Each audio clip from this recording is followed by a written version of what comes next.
Wait, what? That's awesome.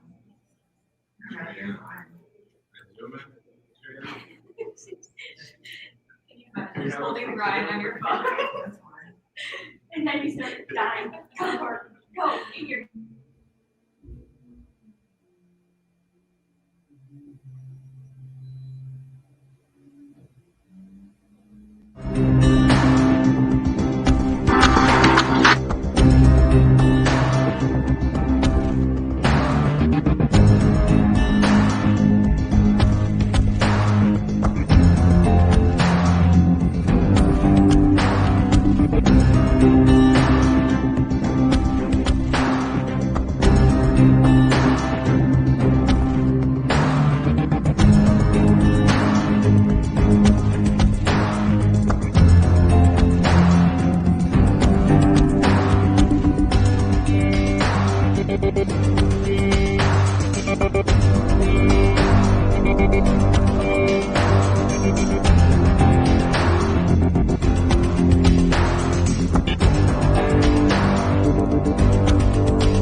All right. Hello from day two, middle of day two here at SANS Pen Test HackFest 2021.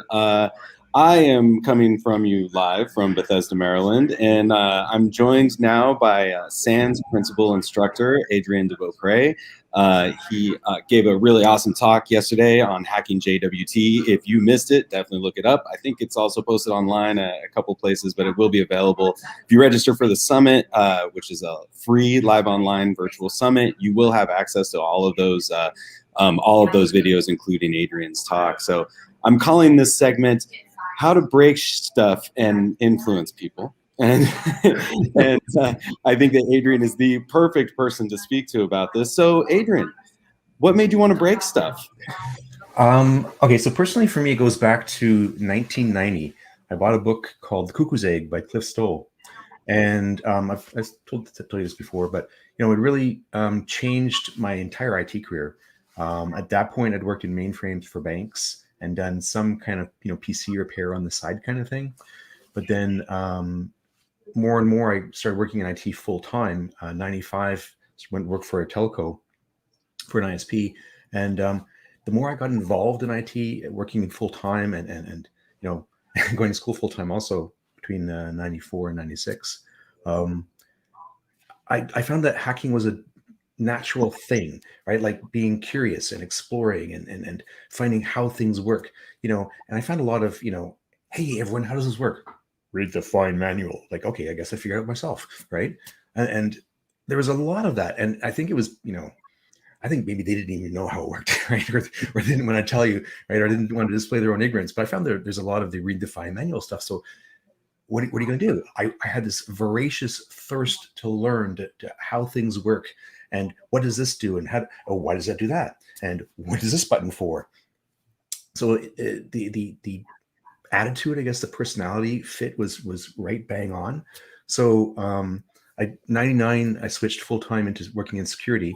2000, took my first SANS course, and was what became 504, right? The very first hacking course at SANS. Like, whoa, this is definitely for me, right? So 99 to about 04, I worked mostly forensics and incident response for the federal government of Canada. And then I'm like, I really like that hacking thing. So, from 04 forward, I was doing penetration testing full time, right up to today. 2008, 2009, I spent hacking the 2010 Winter Olympics with a team. And we hacked that thing, man. Spending like a year and a half doing nothing but hacking infrastructure and hacking web apps and stuff like that. It was amazing experience for us. Later on, I could say I hacked the federal government of Canada. both earlier on, I was involved in some major international exercises called Cyberstorm 1, 2, and 3, and I was also a cyber duty officer for the government of Canada at one point in time. Wow. But getting into the hacking thing, I went back and then did some hacking of a significant, let's call it a significant scale project. Like a multi-billion-dollar project, and we did 6 months of hacking as a team and found some really significant, interesting vulnerabilities, some of which made it into earlier versions of 642. Right? So as the main author of 642, the Advanced Web Application Penetration Testing, Ethical Hacking, and Exploitation Techniques course, a lot of my experiences and a lot of what I see as up and coming in technology makes it into that course, right? As much as I can to keep it both up to date and relevant. I got to be the person who says like, okay, I've actually done this. Now let's learn about it, right? Yeah. Hacking is taught by science, but it's also a part of human learning that we learn by experience and stories, right? So really hacking is part craft and part science, but how we learn it is very experiential, right? So I'll tell a story about, the time I hacked blah, blah, blah, right? Or, hacking a bank via, they left something open that they shouldn't have. Actually, speaking of that, I was kind of wondering if you had like a story of maybe when you almost got in trouble. Almost got in trouble. So I was given a range of IP addresses to test by the client, and I said, "Okay, client, these are the ones, right? Yes, that's the ones. Scan them. First one right off the bat, it's a router. It's not theirs. It's their ISPs, right? And this is a municipality. Let's call it like a large town, a small city.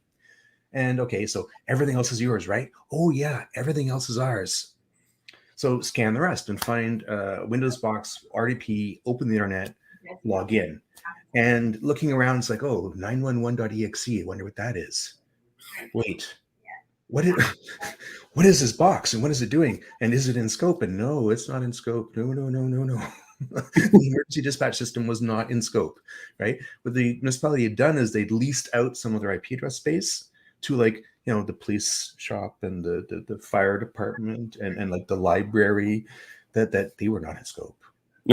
But so it's like calling the 911 dispatch, like, this is not an emergency. Can I talk to your techie person? Yeah. He's probably very grumpy. He or she probably very grumpy. Probably longish hair. Probably wears ratty t-shirts. Yeah, that's the one I want to talk to. That person. Yeah. Well, that sounds like that wasn't even your bad for almost. Well, it's one of those things. Like, now what do I do? It's covering a very important part, which is to say, it's the CYA of. Well, it's the scope, the rules of engagement, the legality, the ethics, and the morality of penetration testing. That these things thou shalt not violate. So when you get, I guess another story was during the Olympics. A friend of mine who we were on the same team. I was the team lead, the technical team lead, and he broke into a box.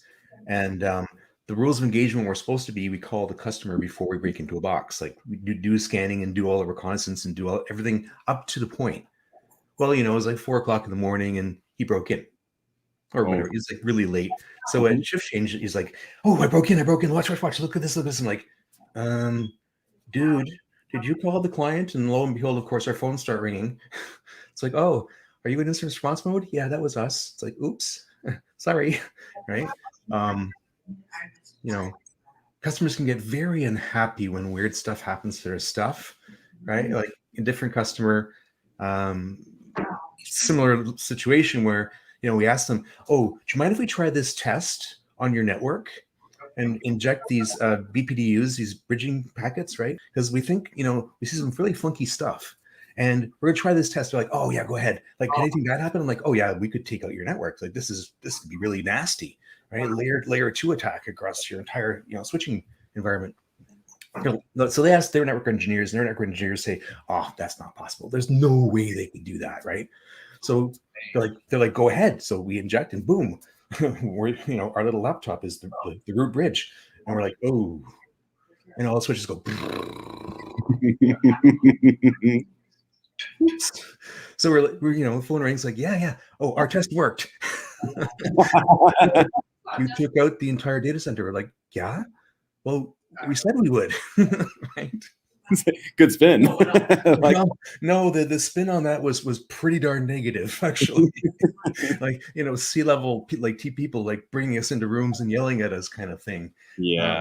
But ultimately, it was like, well, that is a vulnerability. We should probably find a way to fix that. Well, it's obviously very important to work closely with your client. This is great information. I also kind of wanted to just finally, you mentioned your obviously your course, Security 642, Advanced Web App Pen Testing and Exploit. I'm kind of curious from the other side of that, if you have any advice for people that are new to web app testing or people that want to get into web app pen testing or otherwise. So fortunately today, you have a plethora, a cornucopia of places that are either free or low cost where you can play, right? Because really hacking is about a structured, methodical playing with stuff, sort of following a methodology, but not always, right? Learning the tools and the techniques. But, back in the day, these things didn't exist, right? There are no free and legal places to learn pen testing except in classes. And now there's many places that are A, free, or B, low cost. And particularly after taking a SANS course, you need to keep your skills up. You need to practice. So there's tons of stuff to practice on, which is great. Almost just download any random open source project and pen test it.